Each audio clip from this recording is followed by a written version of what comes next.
Perdido al sur del mundo, el archipiélago que forma las Islas Malvinas fue en 1982 testigo de una guerra impensada, en la que un país sin historial reciente en guerras enfrentaba a una de las potencias más grandes del mundo. Las batallas se llevaron en tierra, en el mar y en el aire. El mundo se llevó varias sorpresas, pero definitivamente la batalla aérea se llevó gran parte de las miradas. Las arriesgadas maniobras de la aviación argentina y los inéditos modos de ataque hicieron que luego de esta guerra los protocolos de defensa naval cambiaran para siempre. 1982 Malvinas, la guerra desde el aire. Por 150 años los reclamos se realizaron de forma pacífica y diplomática. Sin embargo, en 1982, Argentina decide recuperarlas por la fuerza. Como respuesta, Inglaterra hace zarpar a la flota más grande que enviara contra un objetivo desde la finalización de la Segunda Guerra Mundial. La Royal Navy y sus modernos Harrier enfrentarían a la aviación argentina y bombardearían objetivos terrestres en las islas. Estaba a punto de gestarse uno de los enfrentamientos más espectaculares de la aviación moderna. Los Sea Harrier y los Harrier GR-3 llegaban a la zona de conflicto con el objetivo de dominar la batalla aérea.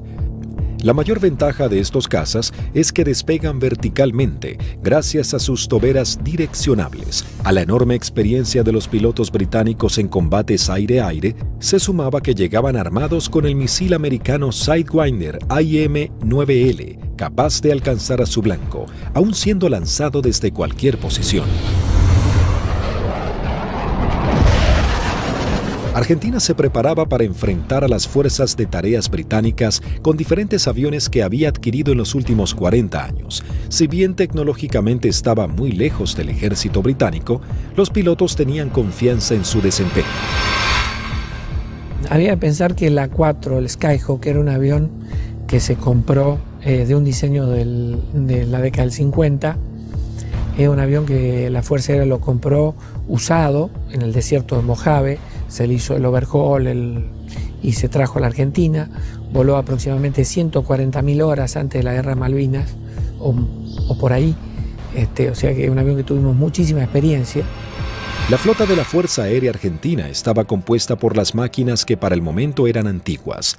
En 1955 había iniciado un plan de renovación de sus cazas y bombarderos pesados. Los primeros que habían llegado al país luego de implementar esta política fueron los bombarderos Canberra, que para aquel momento contaban con un sistema de armas de vanguardia.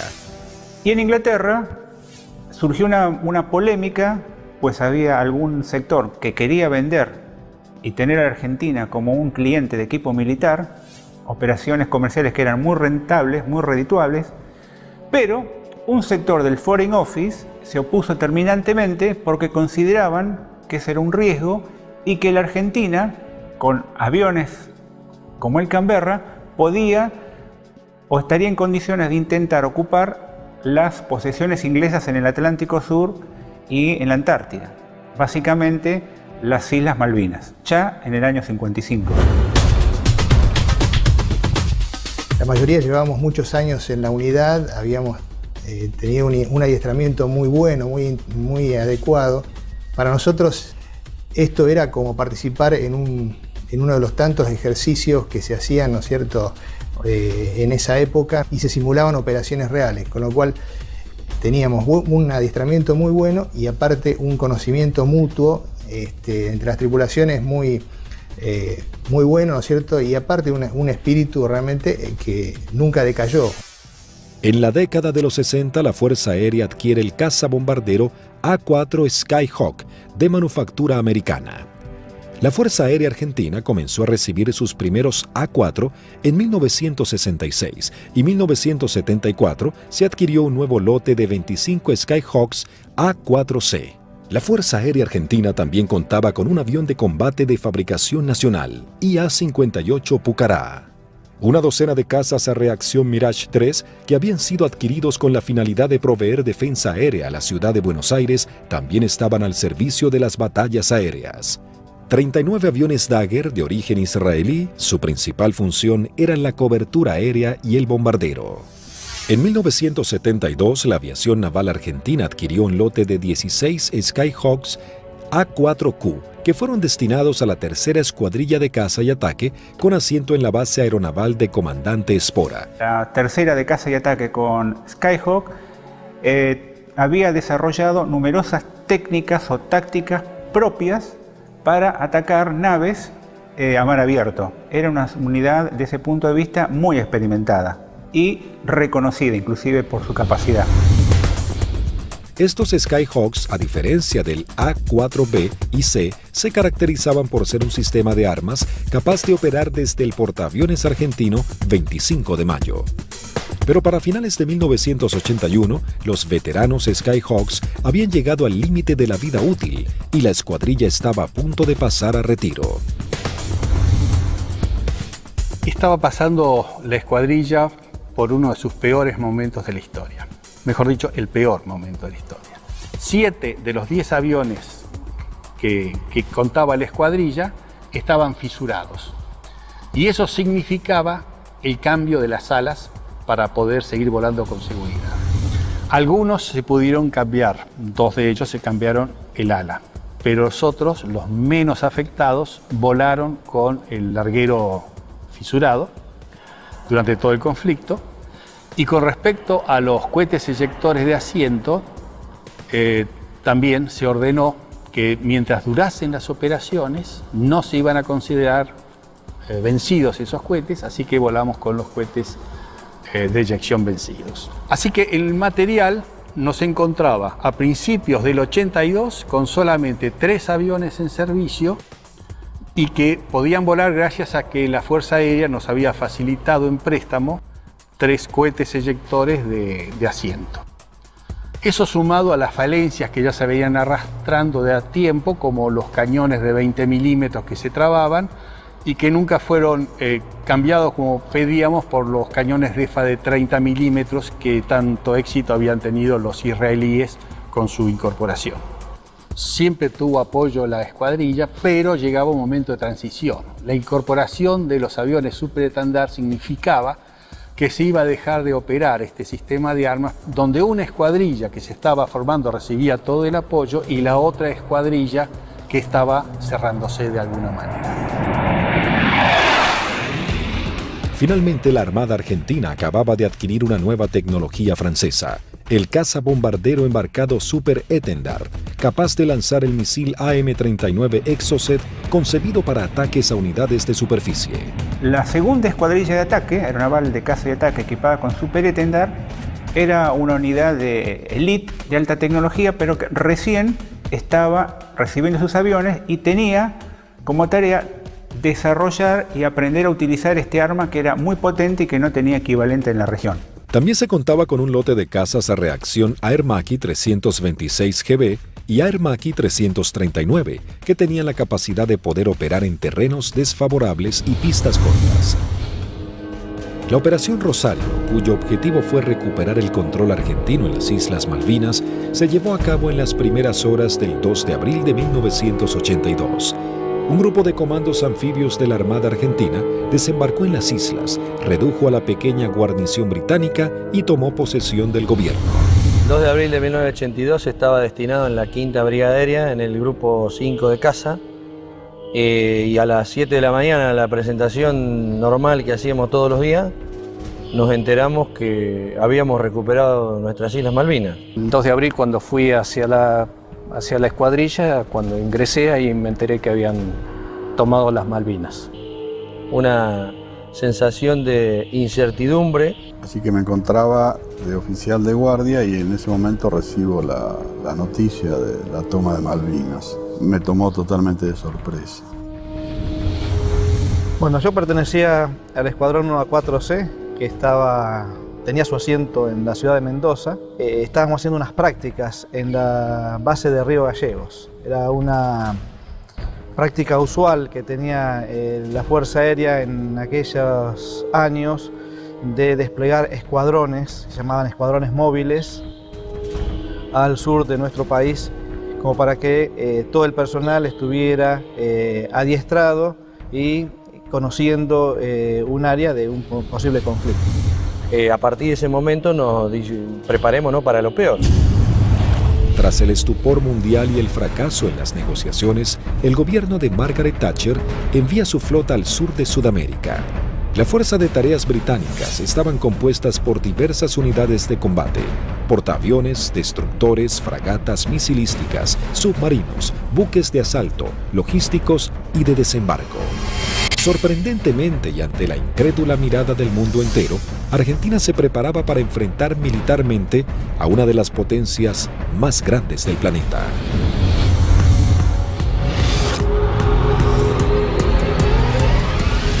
Los pilotos argentinos tuvieron un veloz entrenamiento para aprender a neutralizar objetivos navales sin ser derribados. La operación exigía sortear los sistemas de detección y defensa de los buques para poder aproximarse al blanco y lanzar sus bombas por encima del mismo. Había que equilibrar la inferioridad tecnológica con la capacidad humana.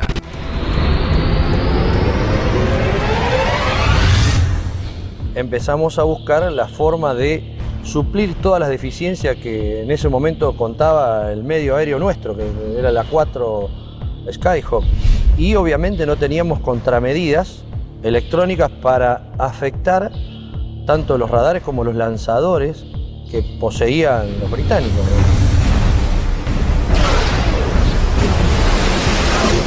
Los misiles que tenían desde 30 kilómetros, desde 20 kilómetros, 15 kilómetros y a partir de ahí cañones o armamento liviano, digamos. O sea, tenían una defensa muy grande para un solo elemento que podía ser un destructor, digamos.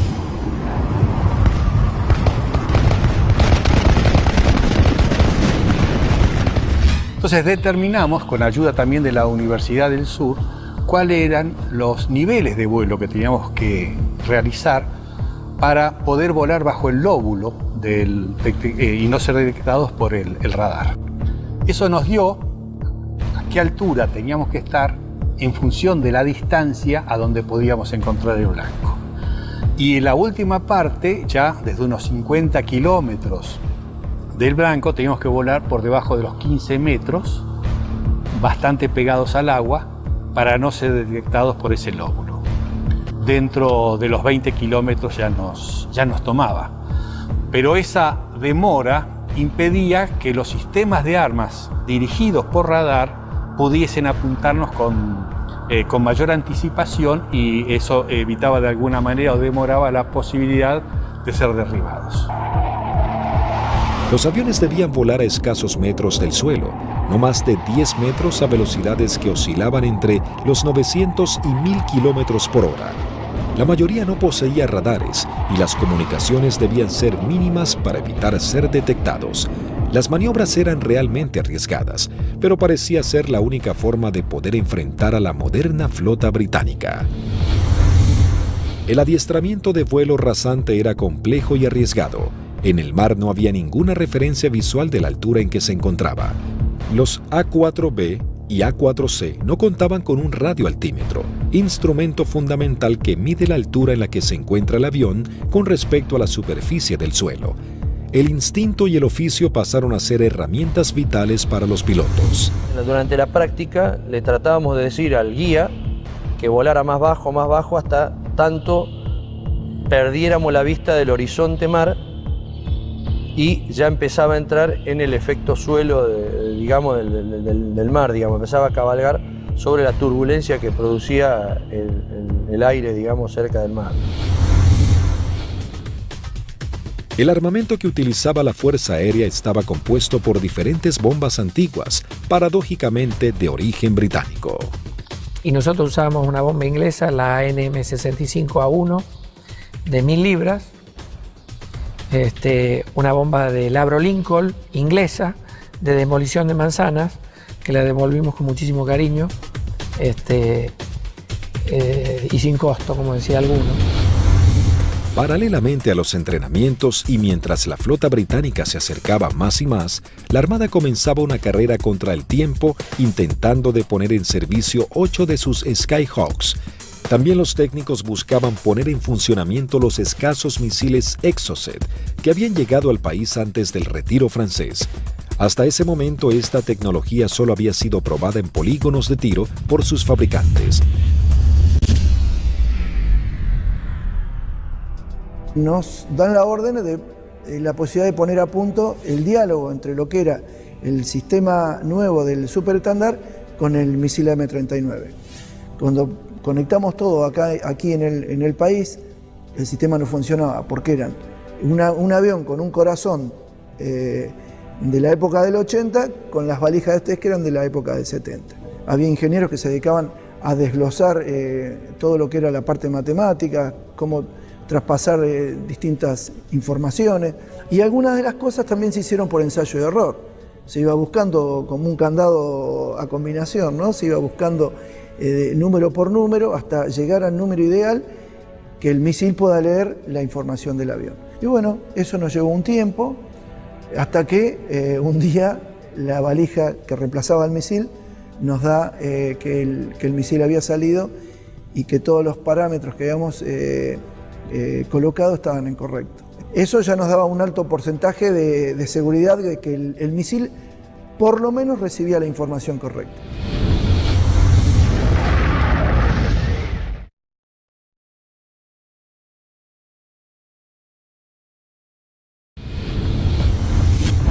El 25 de abril la flota británica llega a la zona y realiza sus primeras operaciones bombardeando las Islas Georgias del Sur y retomando su control. 5 días después, el 1 de mayo, tiene lugar el inicio de los enfrentamientos en las Islas Malvinas y comienza la batalla aérea. 2 bombarderos Avro Vulcan británicos despegaron de las Islas Ascensión con la intención de dejar fuera de servicio la pista de Puerto Argentino. Al enterarse de la noticia en los aeródromos de Río Gallegos, Río Grande y San Julián, las secciones interceptoras se preparan para entrar en acción. 2 Dagger de la primera sección de Río Gallegos regresan al continente sin haber encontrado ningún objetivo. Una segunda sección de Dagger de la base de Río Grande es la primera en hacer contacto con aviones Harrier británicos. Al despegar hicieron contacto con el radar Malvinas, operado por la Fuerza Aérea Argentina. Con un alcance de 300 kilómetros a la redonda, se convertía en los ojos de los pilotos. A través de ellos podían saber qué aeronaves había en el teatro de operaciones.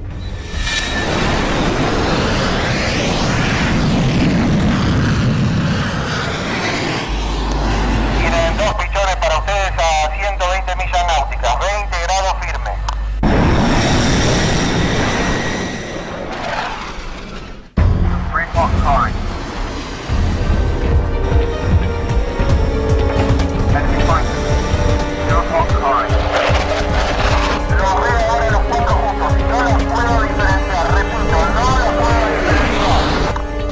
Los 4 interceptores comienzan a dar giros buscándose unos a otros, los argentinos con 22.000 pies y los Harrier 4.000 pies más abajo. Ahora los tienen a 9 millas de frente y a 1 milla del costado derecho.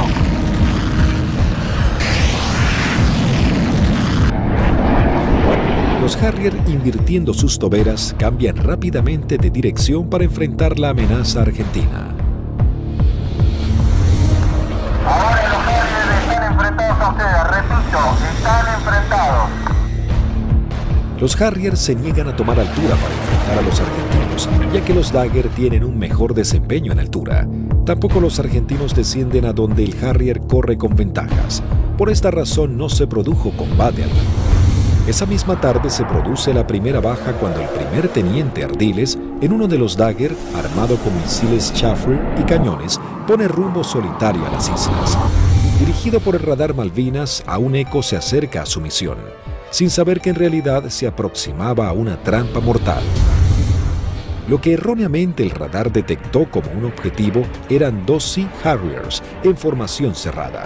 Al descubrir la amenaza argentina, uno de los Sea Harrier se coloca como señuelo, mientras el otro maniobra para colocarse por detrás.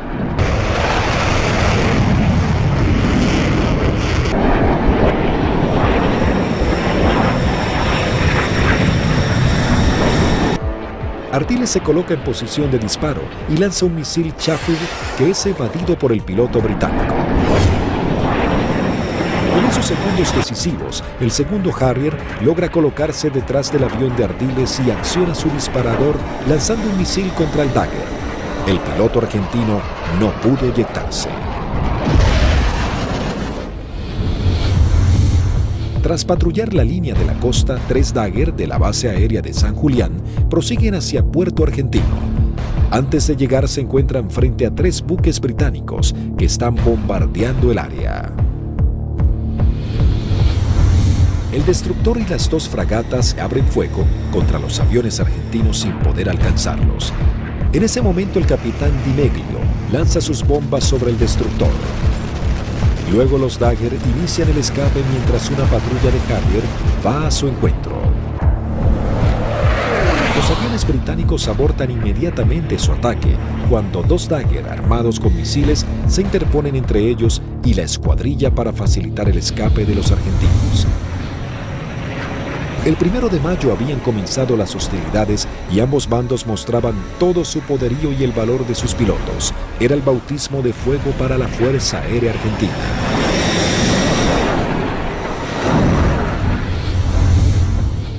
La guerra aérea había comenzado con los primeros enfrentamientos. Los británicos entraban su base de operaciones en la isla Ascensión y desde los portaaviones Hermes e Invencible. El objetivo principal era inutilizar la pista de Puerto Argentino, así dificultar las comunicaciones entre la isla y el continente, comprometiendo las posibilidades de los pilotos argentinos. La pista fue desde ese momento uno de los blancos principales de los Vulcan y los Harriers británicos. La primera baja en la pista es el mismo 1 de mayo, cuando los Sea Harrier bombardean al Pucará del teniente Yukik, alcanzando a su piloto y gran parte del personal que trabaja en el lugar. Fue el primer contacto con la guerra en sí, digamos, ¿no es cierto? En definitiva, nosotros habíamos tenido ya el aviso que había sido atacado Puerto Argentino a eso de las 4 de la mañana, y a partir de ahí nosotros entramos a movilizarnos y tratar de sacar los aviones, porque la mayor debilidad era el momento de puesta en marcha. Es decir, uno estaba sentado y había gente que estaban apoyando en la puesta en marcha del avión, que también la inexperiencia por ahí, uno se pregunta por qué había tanta gente, pero todo con el ánimo de colaborar y que los tiempos para que saliera lo más rápido posible fuera corto.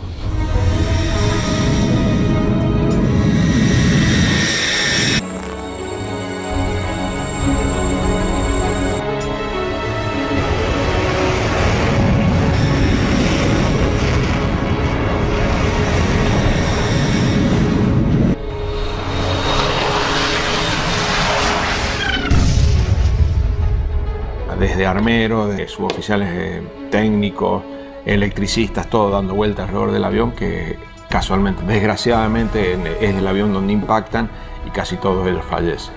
A partir de allí, los arribos a Puerto Argentino eran muy arriesgados. Entonces llegamos a Puerto Argentino el 17 de mayo al atardecer. Y me sorprende cuando llegamos porque no hay nadie recibiendo honor. Aeropuerto fantasma, no había absolutamente nada. Veía el cráter, estaba lleno de esquirlas, y mientras estaba mirando eso, de pronto veo una camioneta que se empieza a acercar a la distancia de la cabecera opuesta. Para la camioneta, se baja un conscripto y me dice: corra jefe, que hay alarma roja. Y empezamos a sentir ruidos de turbinas y se aproximan 2 Harriers. Y habríamos hecho unos 30, 40 metros cuando miro a la derecha y explota una bomba en la cabecera 26, un poco más alejada, unos 100 metros de la cabecera 26. Los Harrier pasaban, hacían la PAC, la patrulla aérea de combate en San Carlos, y a la vuelta con una bomba en 1000 libras en el medio, tiraban la bomba y se volvían. O sea que la cantidad de alarmas rojas era muy abundante. El 2 de mayo, el submarino nuclear británico Conqueror hunde al crucero Ara General Belgrano. En la operación mueren 323 marinos argentinos. La guerra había comenzado de la manera más cruda para Argentina.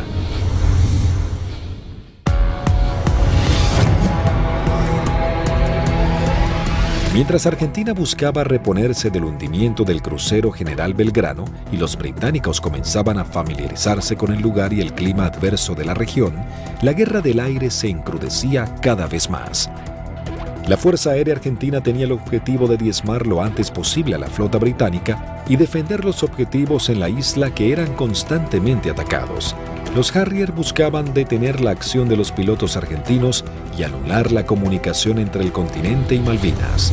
La aviación naval contaba con que los servicios británicos de inteligencia habían descartado el uso del misil Exocet después de que el personal técnico francés se retirara de Argentina al inicio del conflicto. Por lo tanto, era una carta secreta con la que contaba Argentina. Tras semanas de arduas tareas, los técnicos navales logran hacer funcionar el misil. Para esto, los pilotos iban adiestrando en todo lo que era la parte operativa, ¿no? El lanzamiento del misil, el vuelo rasante, y nosotros trabajamos en la parte técnica. Una vez logradas las dos combinaciones, se le dio el ok que la escuadrilla estaba en condiciones de lanzar los misiles AM-39. El 4 de mayo, la aviación naval argentina pone a prueba por primera vez este sistema de armas. La segunda escuadrilla de caza y ataque monta una misión con 2 Super Etendard y un avión explorador Neptune y el apoyo de un reabastecedor Hércules de la Fuerza Aérea Argentina. El avión explorador Neptune detecta 3 contactos. Los 2 pilotos de los Super Etendard, tomando por sorpresa a los británicos, lanzan sus misiles contra el Chefe. Bueno, ahí fue una satisfacción enorme porque todo el sacrificio arduo que habíamos hecho para poder poner a punto lo que era algo que nos parecía imposible, había dado buenos resultados. La aviación naval argentina lograba hundir el primer buque británico y se convertía en pionera en la utilización de esta tecnología. El extremo entrenamiento comenzaba dando esperanzas a los pilotos argentinos. Tras días de bombardeos y cañoneos sobre los puestos argentinos en las islas, las réplicas de los soldados y los pilotos argentinos, los ingleses habían logrado interrumpir las rutas de contacto entre los puestos y la base argentina. La comida comenzaba a escasear en la vanguardia y el clima bajaba abruptamente.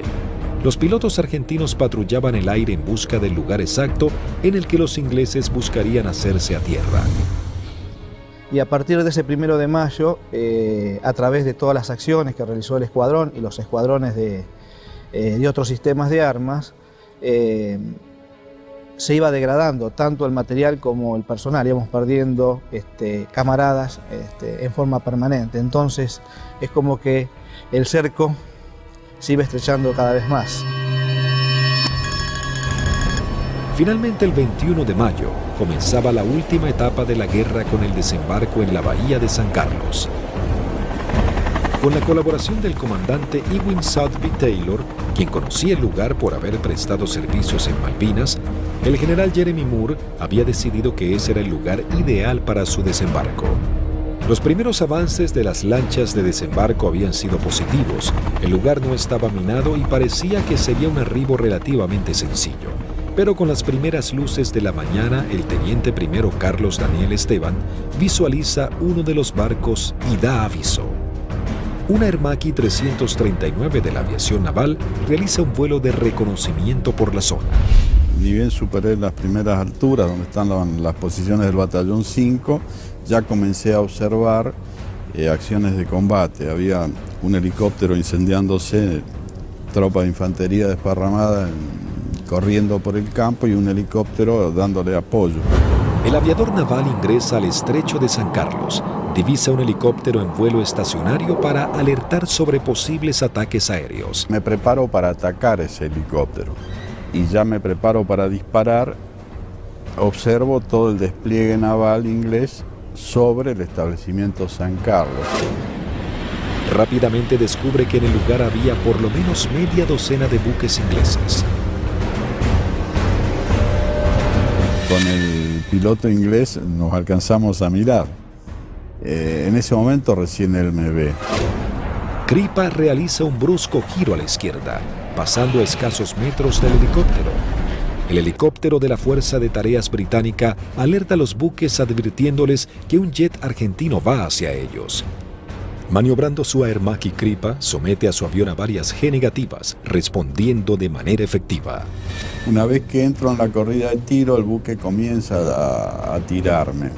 Yo con cañones y cohetes solamente podía producirle daños muy pequeños, entonces mi intención era tratar de dejarlo fuera de servicio al buque, es decir, atacar todo su sistema de radares, de radios, antenas. Volando en forma rasante se coloca en posición de disparo contra el primer buque que cruza frente a su mira de tiro.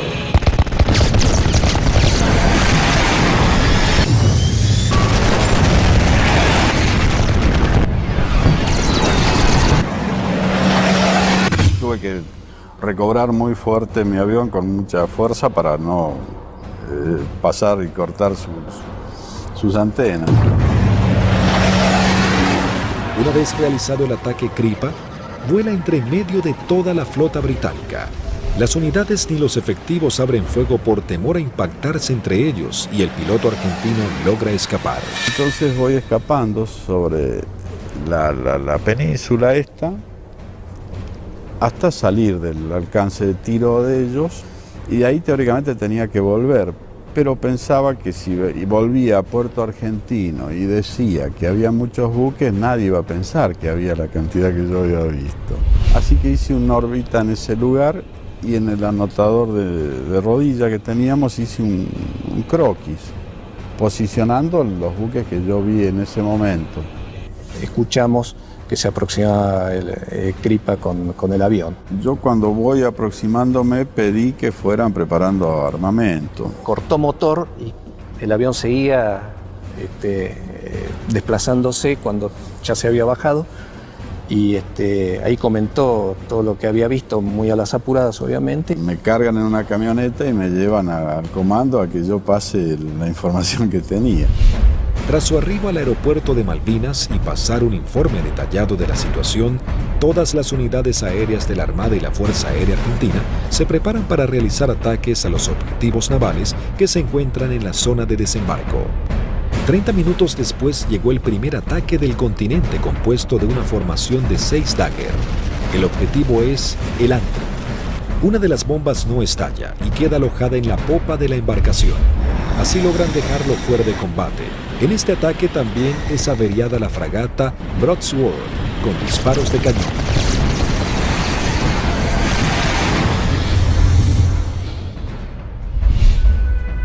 En Río Grande, las escuadrillas de Dagger y A-4Q navales parten para atacar blancos ubicados en el estrecho de San Carlos. Argentina intentaba dominar el espacio aéreo en el archipiélago.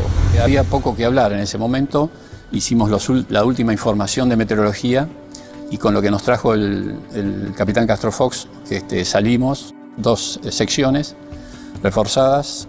Yo salí con el teniente Márquez y el teniente Arca, y el sublíder era el teniente Rótolo con el teniente Lecuri y el teniente Silvester.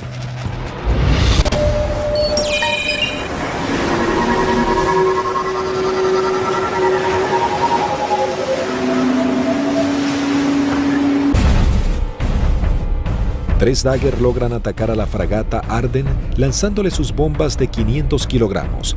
Una de ellas explota en la popa dañando seriamente un helicóptero Sea Lynx y su sistema de defensa.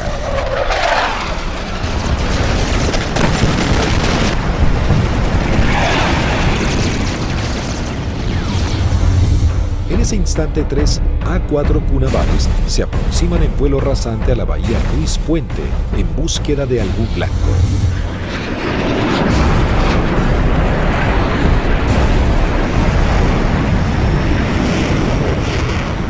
Había lluvia, chubascos, techos bajos y poca visibilidad, condiciones totalmente desfavorables en caso de encontrarnos con algún buque inglés, porque su radar y su sistema de detección de blancos nos iba a ver y lanzar los misiles mucho antes que nosotros los viéramos a él. Los Skyhawk detectan visualmente a la fragata Arden visiblemente averiada. Les ordené atacar, conectamos máster de armamento, que era el único punto que faltaba. Iniciamos un giro para atacar desde una posición relativa favorable. Los 3 A-4Q navales se aproximan en vuelo rasante a 900 kilómetros por hora. El teniente Márquez, quien vuela último, ve el impacto producido por una de las bombas de 250 kilogramos del capitán Alberto Filippi, que da de lleno en la popa, elevando una gran bola de humo y esquirlas.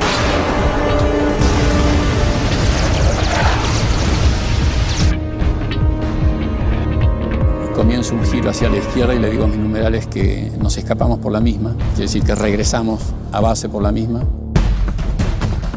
Dos Harrier que habían despegado del portaaviones Hermes para patrullar el área del sur del estrecho de San Carlos ven las explosiones sobre la popa de la fragata Arden e inmediatamente se lanzan en picada para prestar apoyo. Y escucho la voz del teniente Márquez que dice Harrier, Harrier.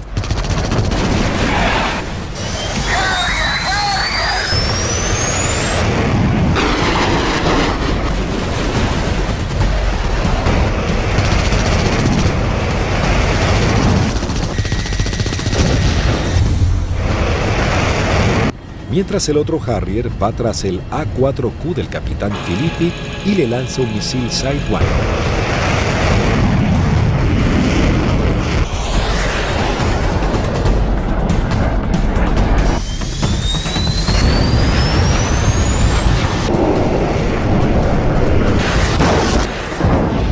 En ese momento escucho una explosión muy fuerte.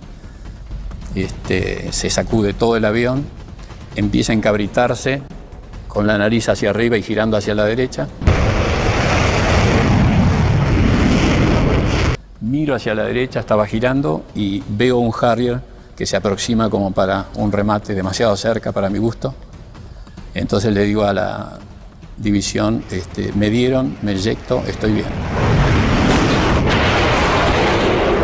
Una fuerte explosión, un golpe muy fuerte en todo el cuerpo, me desmayo. Cuando recupero el conocimiento estaba descendiendo en paracaídas sobre el estrecho de San Carlos. El impacto fue bastante más fuerte de lo que yo me hubiera imaginado. Tuve suerte porque el mismo paracaídas, una vez que entro en el agua, se acuesta y el viento lo infla y el viento mismo me sacan de abajo del agua y me lleva hacia la costa. En la costa, bueno, llegué, estaba realmente agotado.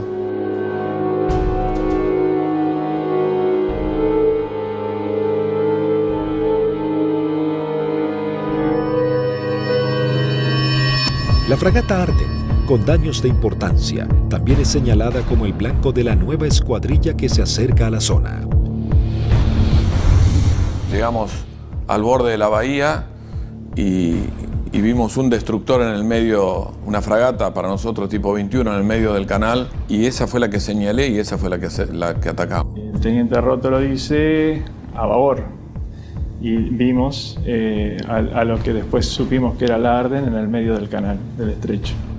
Y sobre eso giramos inmediatamente. Y ya pegado al agua practicamos un zigzagueo que hacíamos bastante violento a baja altura para evitar que los controles de tiro nos pudieran concentrar el tiro sobre nosotros.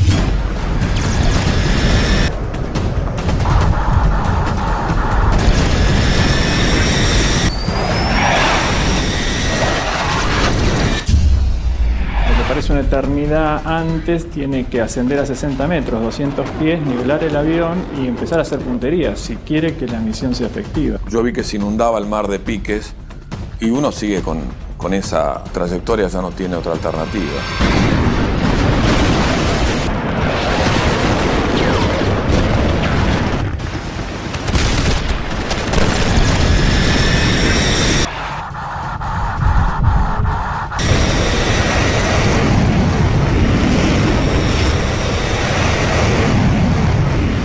Yo vi el lanzamiento de teniente Rótolo, horquillando el blanco, 2 bombas antes, 2 bombas después, y sobre las columnas de sus explosiones, de la explosión de sus bombas, lancé yo las mías.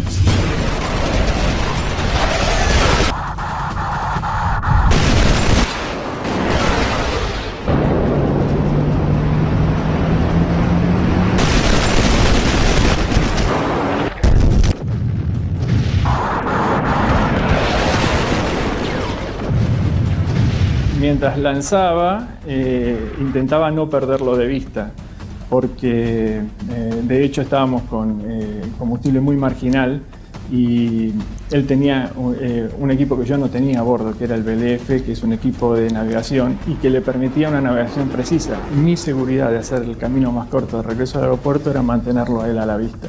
A pesar de todo el fragor del ataque, alcancé a decirle, rompo por derecha y me voy por el morro del costado, y al poco tiempo un silencio, y poco a poco fueron apareciendo.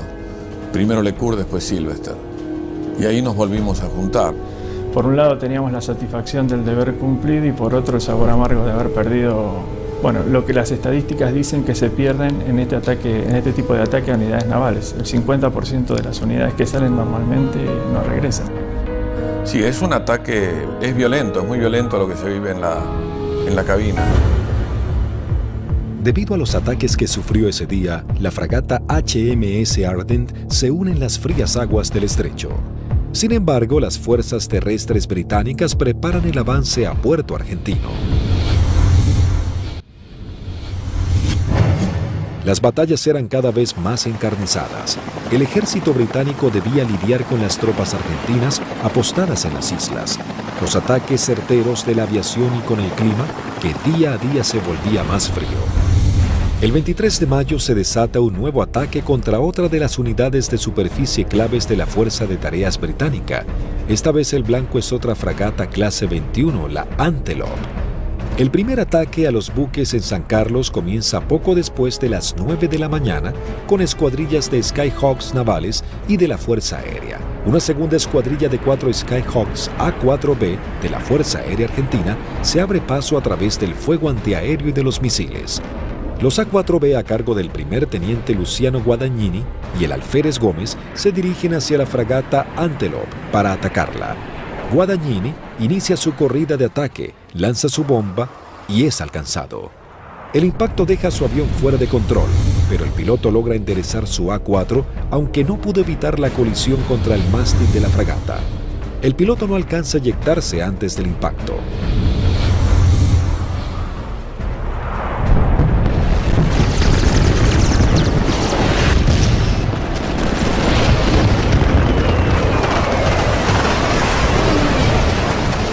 La bomba continuó su trayectoria y quedó alojada en la banda de estribor sin explotar. Tras la primera incursión, el ataque a la nave continúa con los A4Q navales, que se aproximan rápidamente en vuelo rasante por la isla Gran Malvina. Pude recorrer bien pegado al terreno en la isla Gran Malvinas y llegamos lo que vendría a ser al cordón muy bajo que hay, pero de unos 450 metros de altura.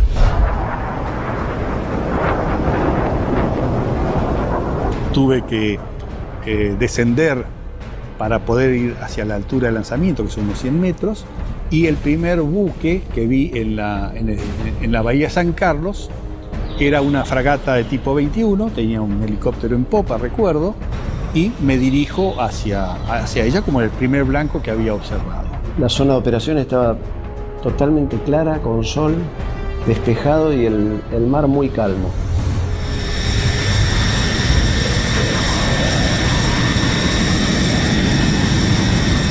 Todo era como en las ejercitaciones que siempre hacíamos con flota, un buque que simulábamos el ataque, el buque que nos apuntaba, pero esta vez en vez de apuntarnos tiraba también.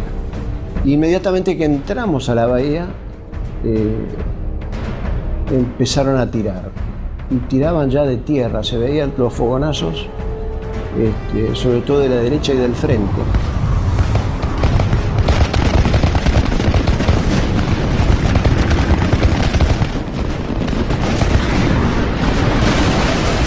Cuando estaba más cerca de la entrada a la bahía, puedo ver sobre la izquierda a un buque que era más redituable como blanco, porque era un buque grande de tipo logístico. Así que cambié el arrumbamiento para seguir sobre este buque. En un momento dado quise tirar cañones porque tiraban de todos lados y salieron 2 disparos y se me trabaron los cañones. Así que me quedé con la bomba.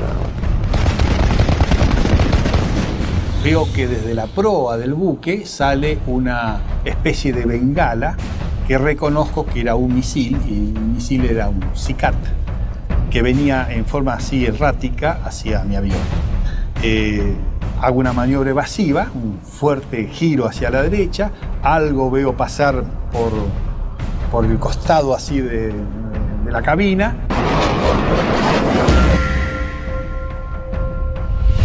Pero evidentemente el misil ese me había sacado en la corrida de puntería, que si bien no me derriba, logra el objetivo de que yo no pueda lanzar con mayor precisión las bombas y evidentemente mi salva fue larga. Habían borrado las matrículas de los buques, así que se veía un buque gris clarito sin poder identificar qué buque era. Cuando paso lanzo, bueno, eran 2.000 libras de peso que largaba en un instante, el avión hace una cabreada, quiere subir, impido que suba y cuando miro adelante estaban tirando de todos lados.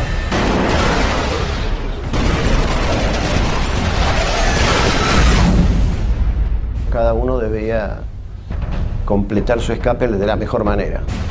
Como cuando estaba del otro lado digo yo, bueno, por donde yo vine no había nada, así que voy a volver por el mismo lugar. Me comunico en esos momentos con los otros dos pilotos que escucho en la frecuencia. Se los escuchaba contentos porque, bueno, estábamos regresando. Yo aterricé, controlé normal el avión, no tuve ningún problema. Cuando llego al extremo de pista, aterriza su bizarreta, pero él venía con las 2.000 libras de bombas, revienta una cubierta en el aterrizaje y se empieza a ir de pista. Y ahí se eyecta y, bueno, fue una eyección fallida. Termina falleciendo a raíz de la eyección. Así que cuando salgo a los 600 metros, tenía la pista adelante, me dicen que aterrice del lado derecho, le pregunto por qué, me dicen que aterrice del lado derecho nuevamente, reafirman y bueno, cumplo esa orden de aterrizar sobre el lado derecho y en la carrera de aterrizaje veo que había un A4 que estaba en pilón, apoyado sobre la nariz, en el tren principal de la nariz y sin la cabina.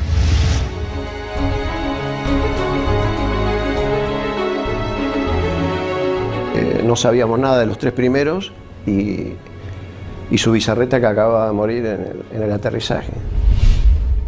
Aunque dañada severamente, la Antelope aún continúa a flote. Esa noche, mientras se intentaba desarmar una de las bombas, estalla. Automáticamente se produce un incendio masivo y la nave se hunde. Con los británicos en tierra, listos para marchar a Puerto Argentino, la aviación se esforzaba más y más para frustrar sus objetivos. Por las noches, los Canberra arrojan bombas pesadas para hostigar blancos en las áreas donde las tropas británicas poseen puntos fortificados de artillería, logística y puestos de mando. Se usó la táctica, digamos, del tiro a gran altura, pero auxiliado por el radar. La mayor amenaza para nosotros eran los misiles tierra-aire y las patrullas de Harrier.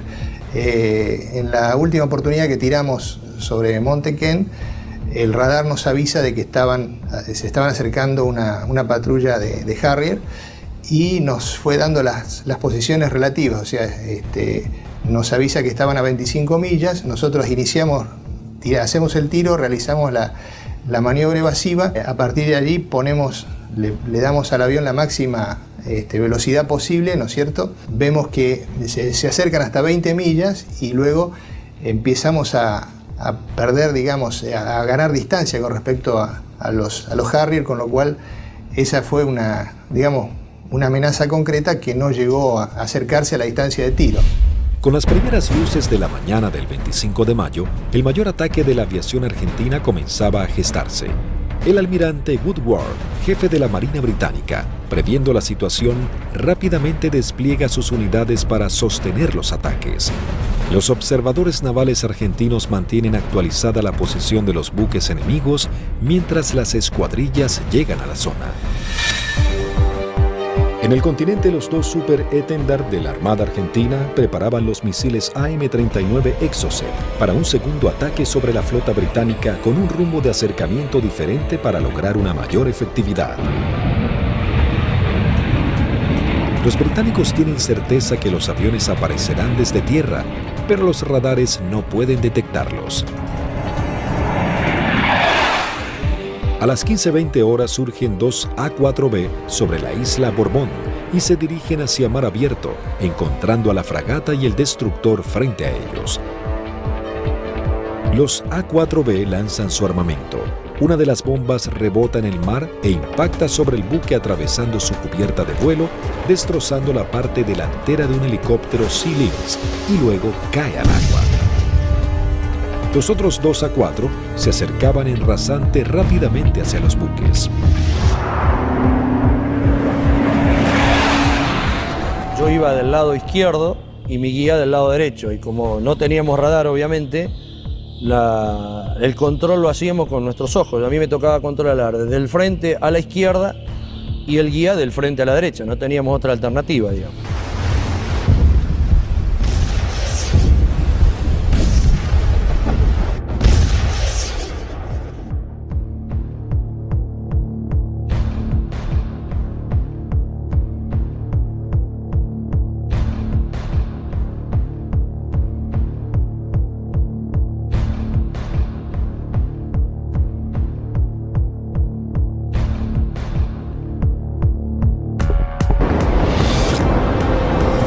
Inmediatamente el guía pone viraje brusco a la izquierda, dejando sin opción a Barrio Nuevo de tener que elevarse para esquivarlo entrando en el área de tiro del radar, que al estar en automático, inmediatamente lanza un misil Sea Dart. Escucho a la otra escuadrilla, Carballo, que dice el misil, el misil, el misil. Y Rinque, que venía atrás, le dice no se preocupe que va por otro lado.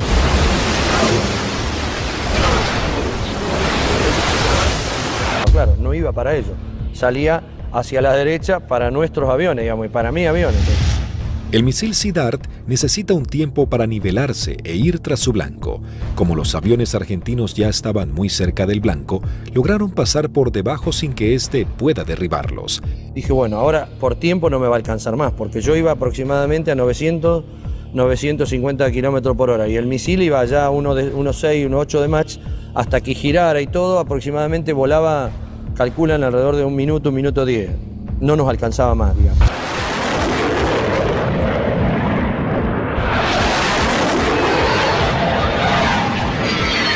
Y yo lo veo al guía porque le iba formando un poquito más atrás, unos 50, 100 metros más atrás, y veo perfecta las bombas cuando la lanza y impactan a no más de 1 metro del agua.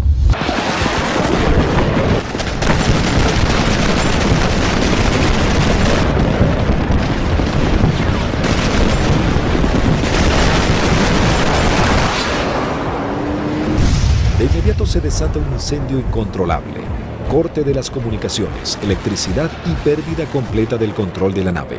Cuando aterrizamos en Río Gallegos, estaban columnas de mecánicos, los primeros 200, 300 metros con banderas, saludándonos. Dijimos, yo pensaba, mirá que bien, estaban festejando el 25 de mayo, digo, contento que volvemos los 4 aviones, espectacular, bárbaro. Y cuando vamos a la plataforma para estacionar, vemos que hasta el jefe de escuadrón viene a recibirnos y algunos pilotos. Yo no entendía nada, y yo como era el último avión, yo no me preocupé. Y cuando bajo, el jefe de escuadrón me maltrató. ¿Qué hizo? ¿Qué hizo usted, Alfredo? Le digo, el avión está en servicio, le digo, puede volar, no lo rompí, no hice nada. Le digo, está bárbaro. No, pero ¿qué hizo? Y ya me agarra de la solapa, eso no me lo olvido más. Así de la campera, de lo que le quedaba del chaleco salvavidas, y le dice, ¿pero qué hizo, señor? No sé. Me despeiné en el vuelo, le digo, estoy desilustrado, no tengo ni idea. No, ¿qué hizo? Acaban de hundir un buque en 20 minutos. 19 hombres sucumben inmediatamente en el ataque y se hunde 20 minutos después de ser alcanzada. Al mismo tiempo que los A-4B de la Fuerza Aérea ponen rumbo al continente, un Hércules de la Fuerza Aérea Argentina reabastece al este de las Islas Malvinas a 2 Super Étendard de la aviación naval. Ellos ya están preparados para un nuevo ataque con misiles Exocet.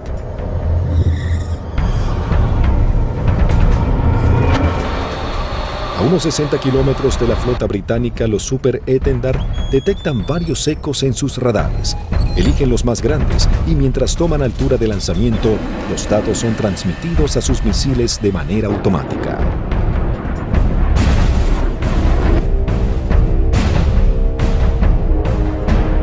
Una vez en vuelo, el misil es autónomo.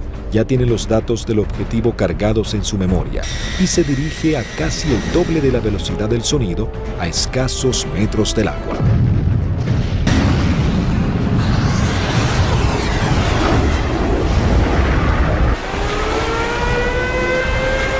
Nuevamente los británicos lanzan una alerta de combate. Los navíos ordenan despegar helicópteros con equipos para señuelos antimisil. Uno de los Exocet impacta en el buque e inmediatamente se desata un incendio que destruye elementos vitales para la operación anfibia que se desarrolla en San Carlos.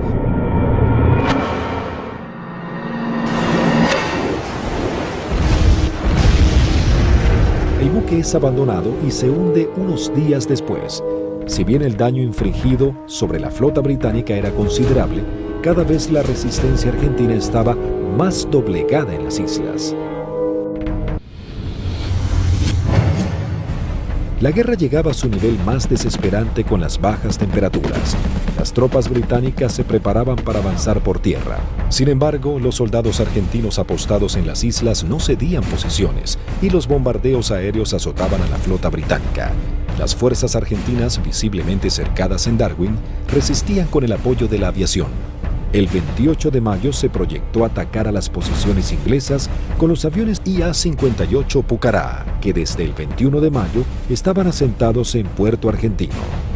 Conocíamos bastante la zona porque era la zona misma donde nosotros habíamos operado antes, es decir, a los alrededores de lo que habíamos utilizado como campo de aterrizaje nuestro, era la zona donde ya estaban los ingleses aproximándose hacia el pueblito donde estaba la base, digamos lo que quedaba de la base. Yo alcanzo a ver algo que se mueve, levanto y hago una ráfaga de cohetes, siento una voz en la frecuencia de mi radio que me dice desde tierra en Darwin, siga tirando que están ahí, siga tirando que están ahí. Y ahí empiezo a sentir dos disparos también que me empiezan a impactar en el avión. El Pucará, si tiene alguna cosa, es la maravilla del gran poder de absorción de impactos, digamos, porque la manera que yo sentía que me pegaban, digo, me van a desarmar el avión.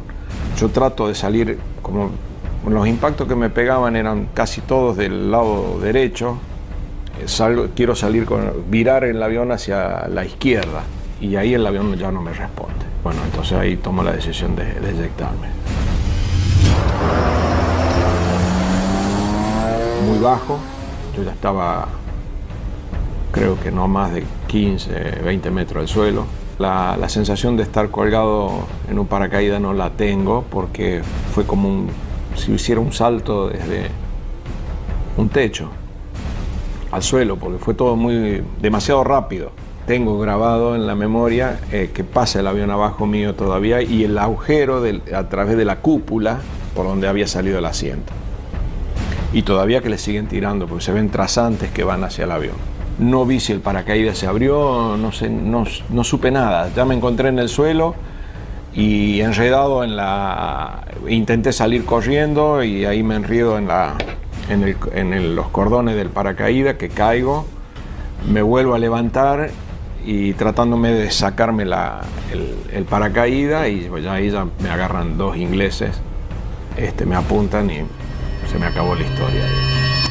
Con las bajas temperaturas, los plazos eran cada vez más cortos y los ingleses buscaban generar un desenlace rápido. La Fuerza de Tareas Británica intenta cerrar su cerco sobre Puerto Argentino. Para lograr este cometido se organiza un desembarco anfibio apoyado de unidades navales en la zona de Puerto Fitzroy el 8 de junio. La Fuerza Aérea Argentina recibe la información del movimiento de dos buques de desembarco británicos. Rápidamente se preparan para lo que sería el día más negro de la flota. Se lanzan desde el continente dos escuadrillas de A-4B, dos de M5 Dagger, listas para el ataque a objetivos navales, y una tercera armada con cañones para diversión. La primera escuadrilla de A-4B divisa y bombardea el buque de desembarco Sir Galahad. También se bombardea la costa en donde los ingleses comenzaban a llegar.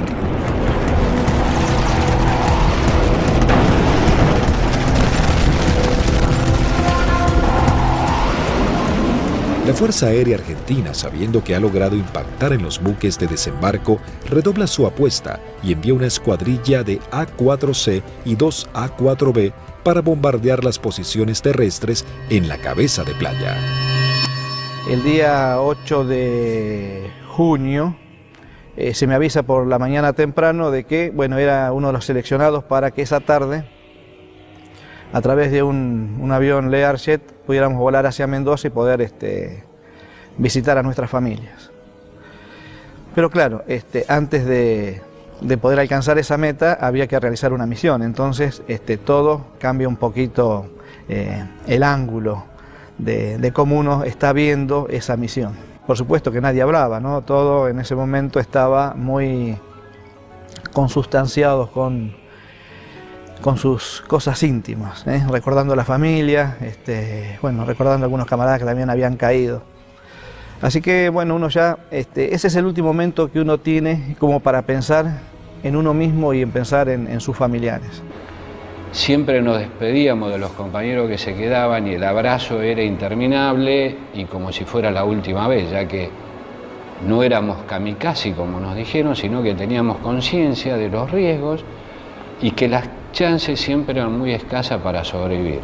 Una característica que teníamos siempre en nuestra unidad es que el personal de mecánicos que preparaba nuestros aviones y armaba nuestros aviones se ponía siempre al costado de ambos lados de la pista, con banderas argentinas, con los trapos con que limpiaba el avión, con lo que tuviera, con la campera, como para saludarnos y darnos ánimo. A las 15 horas parten hacia las islas las primeras 2 escuadrillas de A-4B compuestas por 3 aviones cada una. Por diferentes inconvenientes, deben regresar 2 aeronaves al continente y debido a que solo un avión cuenta con el instrumento navegador, se juntaron todos quedando una formación de 4 Skyhawks.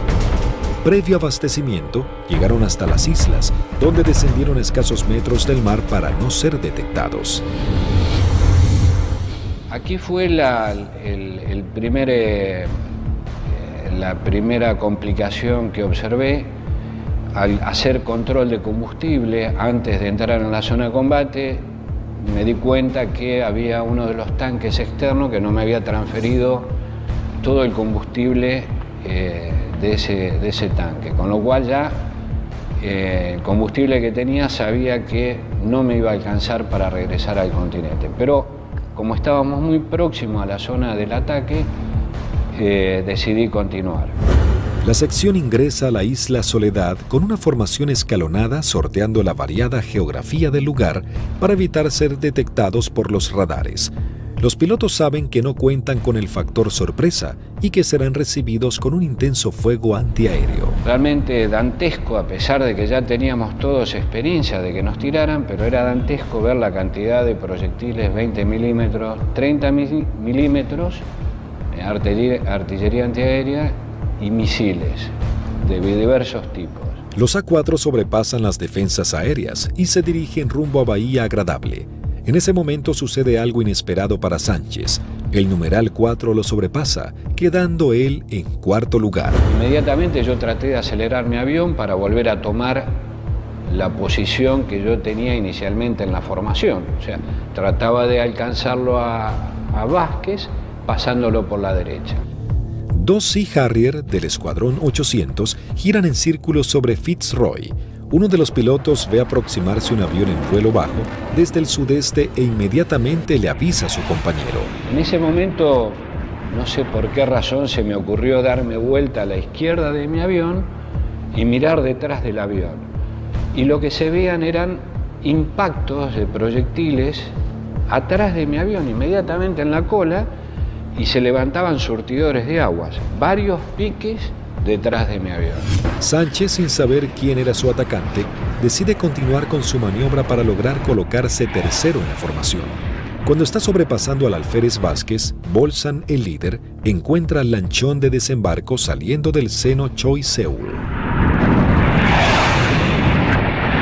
Cuando la ve, inmediatamente pone viraje y el resto de los aviones lo siguen, con lo cual los 3 aviones se me vinieron encima mío. Ninguno se había dado cuenta que yo venía tratando de ocupar mi posición, con lo cual los tuve que saltar por arriba, evitándolos, tomé altura, lo cual siempre era un riesgo porque evitábamos tomar altura en la zona del combate porque era un tiro al pato, decíamos, de cualquier avión o cualquier buque que anduviera en la zona. Ante la atónica mirada de los pilotos británicos, los 3 Skyhawks inician su corrida ataque hacia el lanchón. El numeral 2, teniente Juan Arraras, logra impactar de lleno la embarcación con sus bombas, ignorando la presencia de los aviones Sea Harrier. Hay algo que me llama la atención a mi derecha y a unos 500 metros veo 2 Sea Harrier a la misma altura que yo, bien formaditos, paralelos, un poquito más retrasado el segundo avión, el guía era David Morgan y el numeral Smith. El Sea Harrier lanza su primer Sidewinder hacia el avión de Arraras e inmediatamente Sánchez da la alerta. Cuando vi eso, que lanzó el misil, les doy la voz de alerta a mis compañeros, o sea, misil en el aire, 2 Sea Harrier. Arraras es impactado por un misil en su parte trasera, dejándolo fuera de control. Si bien se eyecta, no logra sobrevivir. El Harrier arremete contra el segundo A4. Tiene en su mira al avión de Vázquez. Lanza su misil impactándolo de lleno y sin que pudiera eyectarse. Realmente ese fue un momento choqueante, quedé muy choqueado porque el pensamiento era hace un instante, era un compañero mío, un amigo mío, un camarada mío, que desapareciera de esa forma, o sea, me impactó mucho, ¿no? Sin perder tiempo, el Harrier, piloteado por David Morgan, continúa su ataque contra su próximo objetivo. Las maniobras evasivas del avión del primer teniente Bolson no logran evitar el misil. Su piloto tampoco logra sobrevivir a la explosión. Y al volver a entrar en conciencia, inmediatamente fui a buscar los 2 Sea Harrier, ya que yo estaba expuesto también a recibir un ataque. No los vi donde estaban últimamente, en la última posición.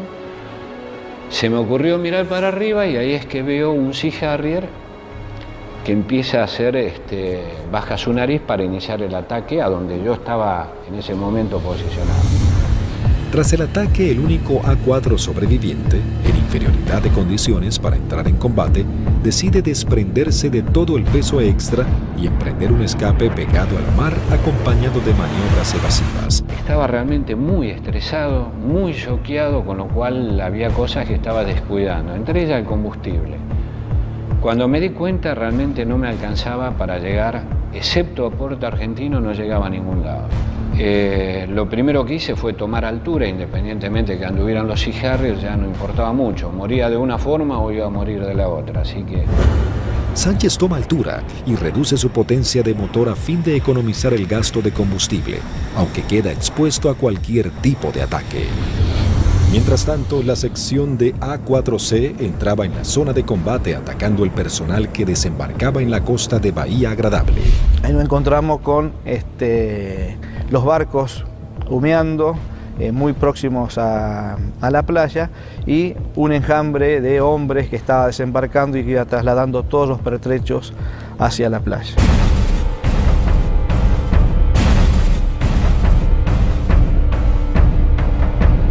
A partir del momento en que nos visualizaron, comenzaron a disparar tanto con armas livianas como con los misiles Blue Pie, que son misiles transportados por un hombre.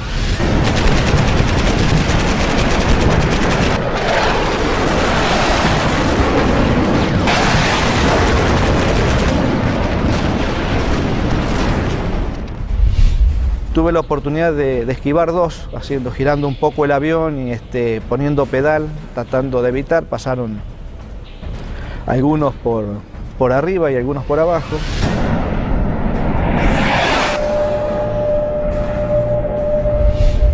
Siento también una explosión en la parte delantera de mi avión, que bueno, puede ser algún misil que me haya tocado, pero pude seguir operando, lancé las bombas y en el momento en que giro a la izquierda veo a mi numeral que está escapando hacia la izquierda con una luz roja que lo está siguiendo.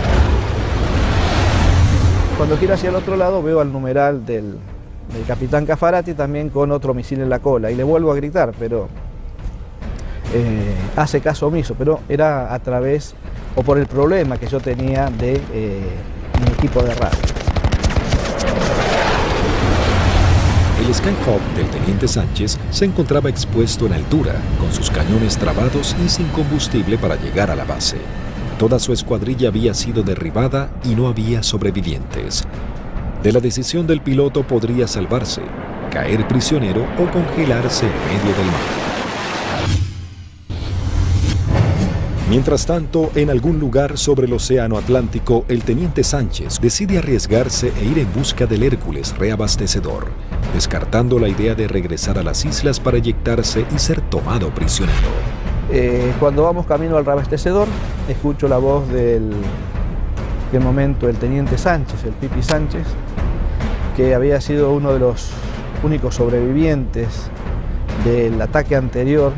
Tenía una última oportunidad si el reabastecedor, el avión Hércules, se había quedado en la zona, me quedaba una chance más. Con lo cual le hice el llamado en la frecuencia de reabastecimiento, me contestó.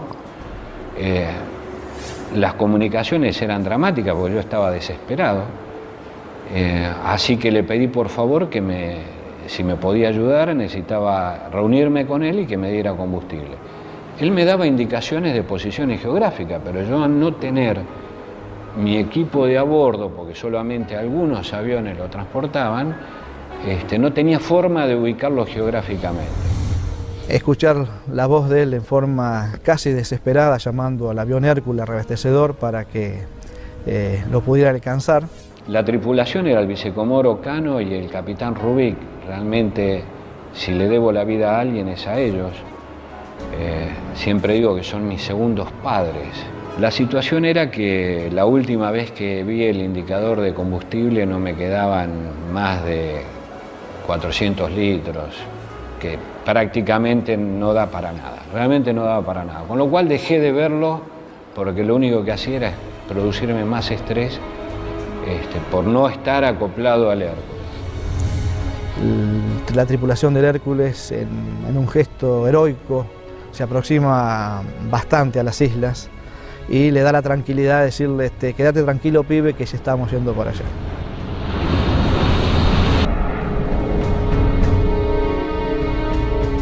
Y luego pude acoplar y me transfirieron combustible que me permitió llegar a Río Gallegos, a nuestra base. En el regreso, el brigadier Paredi observa que su indicador del nivel de aceite de su avión comienza a fluctuar. Nuevamente el fantasma de la caída en medio del océano vuelve a aparecer. Con lo cual digo, bueno, puede ser que me hayan producido alguna perforación, esté perdiendo aceite y se engrane el motor y acá me queda a mitad de camino. Lo único que atiné fue a sacar mi libreta de control de procedimiento donde tenía una foto de mi señora y mis hijos para echarle una última mirada, para decir, bueno, por lo menos están en mi recuerdo hasta el último momento. Afortunadamente el indicador, después de eso no sé si fue mi familia o Dios que me dio una mano, esto se acomodó y pudimos llegar con felicidad a la base San Julián. Con las últimas luces del día, aterriza el teniente Sánchez luego de su trágica misión. Llegué prácticamente en las últimas horas, ya estaba oscureciendo. Me impresionó mucho en el momento que llegué a plataforma, choqueado, transpirado, mal, estresado, ver los mecánicos de mis 3 compañeros que no iban a volver, que los estaban esperando. Así fue como terminó ese día. Lamentablemente los 3 compañeros míos murieron, 2 fueron derribados por David Morgan y 1 por el Smith, volando sin largo. Habían logrado detener un desembarco clave para las fuerzas de tareas británicas, las misiones cada vez más peligrosas y dejaban en claro el poderío de la aviación argentina.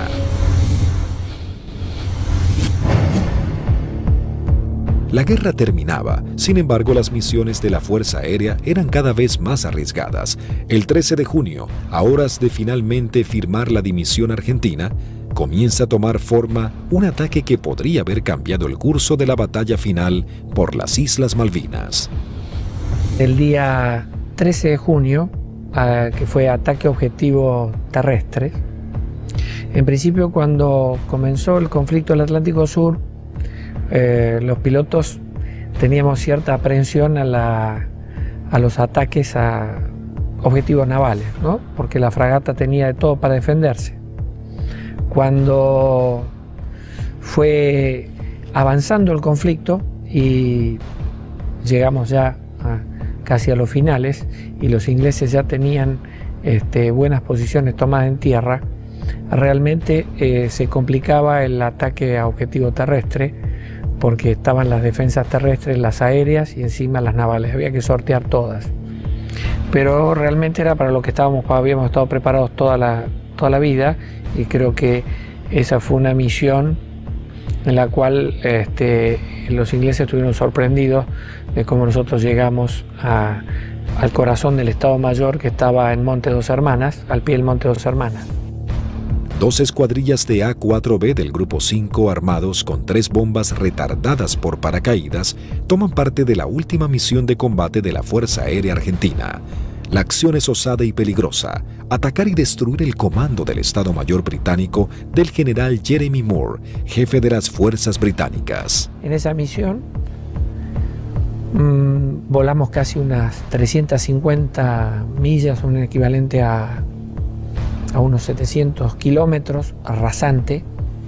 Iban tan bajos, tan rasante, que el chorro de los aviones quedaba marcado en el agua. Entonces me resultaba más fácil seguirlos. Y ahí escuchamos al radar Malvinas, que salió en frecuencia y preguntaba: ¿hay alguien en frecuencia? Fue la primera vez que en mucho tiempo que el jefe de escuadrilla rompió el silencio de radio, el capitán Varela, y dijo: los nenes. Muy bien, dice el radar Malvinas. Yo tengo, no los tengo, pero tengo una PAC al norte, 2 aviones, etcétera, etcétera. Tengo una al sur, tengo una al oeste y tengo una al este. Le volvió a preguntar al capitán: ¿usted nos ve? El radar Malvinas le dijo: no. Entonces ellos tampoco. A las 12 horas del mediodía, las 2 escuadrillas ingresan al área de Malvinas para dirigirse a su blanco. Cuando estábamos sobrepasando el acantilado, vimos que estaba posado ahí un helicóptero, un Sea Lynx británico, que son los que lo usaban ellos como de vedores. Y yo pienso que ese helicóptero informó la posición nuestra, informó la entrada nuestra a la isla. Inmediatamente de eso, el radar Malvinas empezó a dirigir al aire, dar todos los movimientos a las PAC. Todas las PAC iban concentrándose hacia el lugar de nuestra ruta. Los A-4B toman vuelo rasante máximo, en formación cerrada, pegándose contra el terreno para evadirse de los Harrier que venían a derribarlos. El jefe de escuadrilla observó un soldado inglés con su casco y su fusil que subía una colina y lo encontró de frente al avión. Evidentemente estábamos volando muy bajo. Varela iba como siguiendo el terreno, volando bajo, y por momentos se perdía de vista. Cruzamos esa pequeña loma y por delante nuestro había un campamento muy prolijo con unos shelters y una veintena de helicópteros aterrizados en ese sitio, y un despliegue de gente. Los 4 Skyhawks logran sortear el terreno y llegan al corazón del Estado Mayor británico. Hasta que escucho tirar, dice Varela, tirar. Y veo ahí veo los fogonazos de los 4 bombardeos que hicieron cada uno de los aviones. Los A-4B se dirigen directamente al cuartel general y lanzan sus bombas. En medio del caos e improvisando la defensa, el general Moore escapa del ataque. Pude ver el impacto de los helicópteros en marcha y el impacto de los cañones nuestros, una mancha marrón que iba pegando en cada uno de las puertas del helicóptero. Yo era la primera experiencia que tenía de haber tirado tan cerca. Incluso uno de los helicópteros despega y, digamos, nos pone el rotor de frente al avión. La segunda escuadrilla, al mando del teniente Cepeda, entra en acción realizando un segundo ataque sobre los cuarteles de Moore. Cuando yo veo ese escenario, ordeno a mi escuadrilla tirar en ese lugar, ya sobrepasado el ataque de Varela, más adelante. Tiramos las bombas y bueno, vamos a salir. Yo salgo, sigo la línea de vuelo y venía un helicóptero, un Siquín, cruzando de mi derecha a izquierda. Y empecé a disparar a ojo, pero como la munición es trazante, me quedaba marcado por dónde iba la munición, entonces yo veía y movía el comando como para que barrerlo al helicóptero con la munición.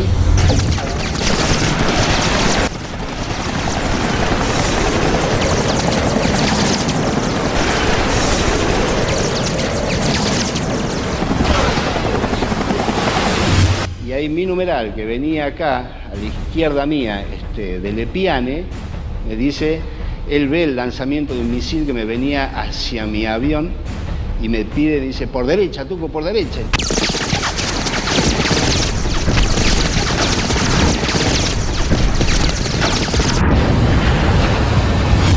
Decidimos salir en forma individual, atravesando las islas, con regreso al continente, proa San Julián. Los A4B emprenden su regreso al continente volando rasante. Algunos de ellos con averías deben ascender para economizar combustible.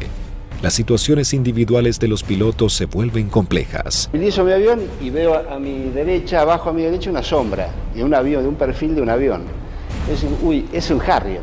Me viene siguiendo un Harrier. Entonces ahí empiezo a hacer maniobras evasivas de viraje de máxima performance, de mucha G, tanto para la izquierda como para la derecha. Izquierda para la derecha. Y cada vez que nivelaba el avión, veía, estaba la sombra. Yo digo, pero este Cristo no se va. Digo, ¿cómo hago para sacármelo de encima? Miraba por el espejo, miraba por el otro espejo, miraba para atrás, parecía una lechuza, daba la vuelta a la cabeza así, miraba por un lado, miraba por el otro y estaba la sombra ahí. Era mi avión, era la sombra de mi avión. Empecé como a tranquilizar yo mismo, me hablaba, me decía, tranquilízate Tuco, porque así no podés seguir, no podés, estaba muy nervioso, estaba como que por momento temblaba, no sé, una sensación muy rara de ese momento vivido ahí. El numeral 2 de la escuadrilla que nos seguía empezó a perder combustible, notar que perdía combustible en forma muy grande, y se fue el alférez de Lepiane. Otro momento terrible de esa misión, cuando el piano me pregunta si qué hacía. Imagínate, el alférez me dice que voy al reabastecedor o me eyecto en la isla.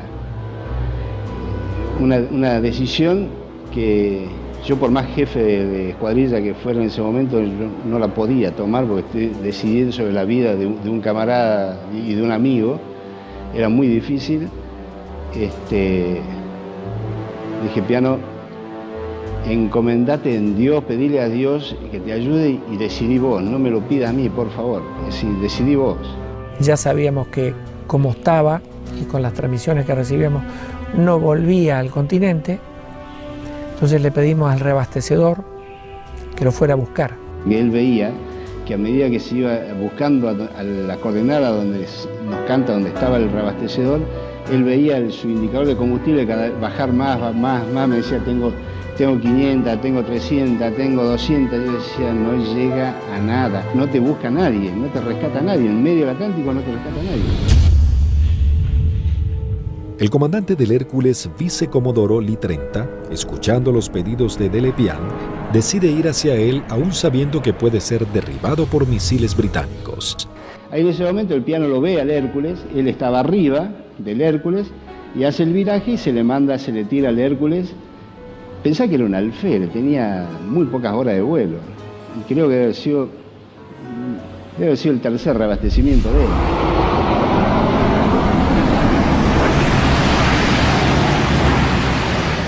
Ahí el reabastecedor se arrimó a las islas en un acto de arrojo terrible, ascendió, lo buscó, lo encontró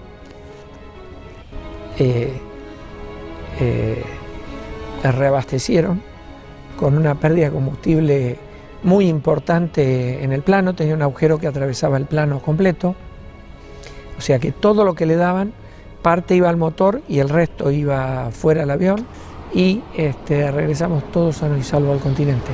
Todos llegamos, incluso de Lepiane.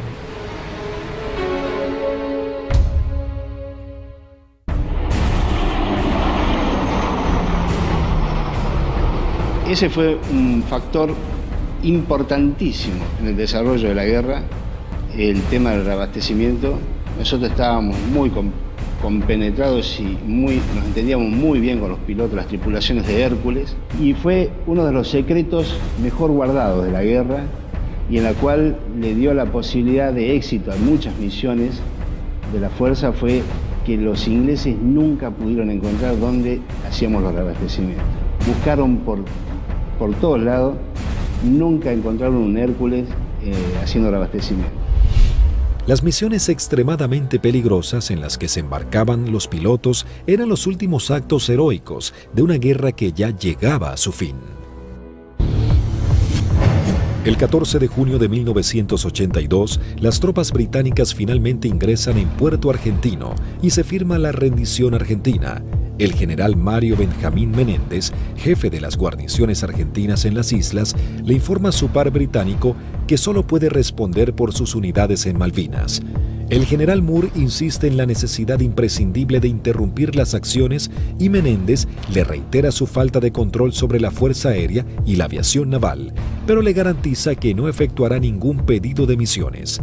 Moore comenta sus experiencias en San Carlos y Monte Kent, donde noche a noche eran bombardeados por los Canberra, y agrega que el día anterior había salvado su vida por un minuto al ser atacados por aviones A-4B.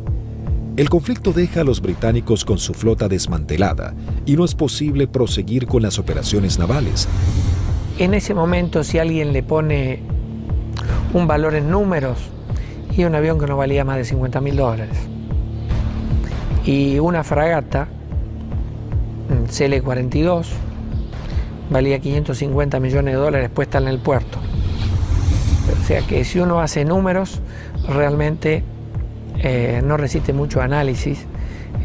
La guerra económica la ganó la Fuerza Aérea Argentina, desde ese punto de vista, ¿no? Y la Armada con sus A4, porque eran aviones viejos que nadie calculó que tenían la capacidad de hacer el daño a una de las primeras flotas del mundo. Bueno, creo que hicimos bien los deberes. Hicimos aquello para lo cual estábamos adiestrados y creo que lo hicimos bien. Yo creo que esa es la demostración más grande del profesionalismo y de la cadena que hace que ese hombre, en definitiva el último eslabón, llegue y cumpla con su objetivo.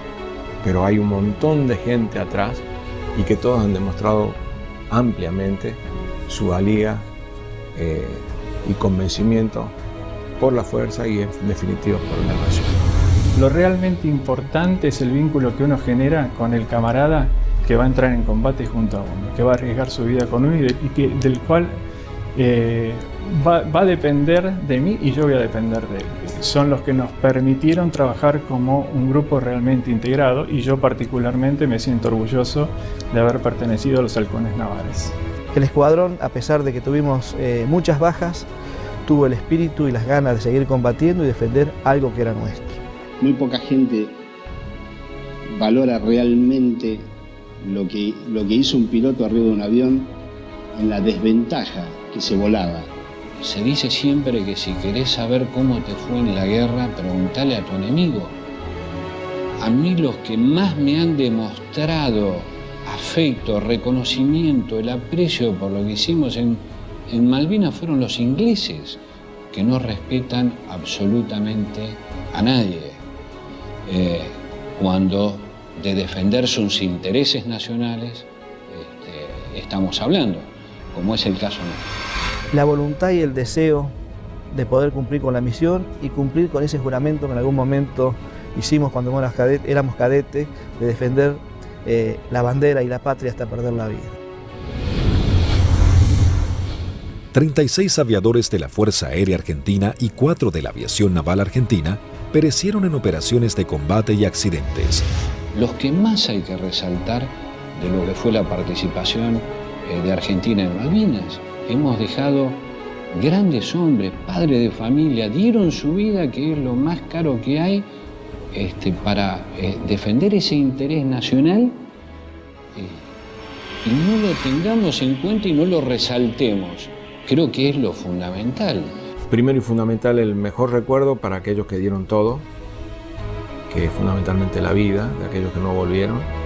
Es el gran honor para mí de haber haber conocido héroes vivos. Eso yo creo que es el mayor honor que he tenido, que me ha permitido la vida. Un joven típico, entusiasmado y comprometido con amor a la patria. La verdad que, como lo dicen a veces en las historias, bueno, ese era Márquez. Lo tenía todo, generoso, bondadoso, valiente. Y bueno, y le tocó este combate que lo hizo con mucha dignidad. La verdad que para nosotros es un símbolo en la escuadrilla. Márquez era subordinado mío en operaciones, así que era un excelente amigo y un gran profesional. A él le tocó quedarse como custodiando nuestra soberanía. Pero yo siento que su vida, aunque fue muy corta, fueron apenas 29 años, él vivió una vida muy plena. Fue tras un sueño, que fue volar, y lo logró, lo alcanzó. Y durante todos estos años lo necesitamos, sobre todo su familia, su esposa Graciela y sus 2 hijos, Andrea y Lucianito, que no alcanzó a conocer, no había nacido todavía cuando él fue para las Malvinas. Y si yo tuviera que decirle algo, le diría: misión cumplida, querido hermano. Allá están y nos siguen esperando. Palaver, me sigue esperando Bustos, Gavassi, Nívoli, Ibarlucea, Arrarás, Vázquez, Bolzán, todos nos están esperando. Así que es un dolor que todavía uno lo está tratando de superar, a pesar de los 27 años. El conflicto de Malvinas dejó un sabor amargo, pero marcó la impecable profesionalidad de los pilotos argentinos, quienes con tecnologías claramente inferiores y algunas que ni siquiera habían sido probadas, lograron dar batalla y sorprender al mundo con maniobras y estrategias de combate que jamás se habían utilizado. Si Argentina la recupera, será por la vía diplomática, con inteligencia, con trabajo. Es como se lo explico a mis hijos. Malvinas, con toda la calma del mundo, significa la persistencia de la necesidad de recuperarlas.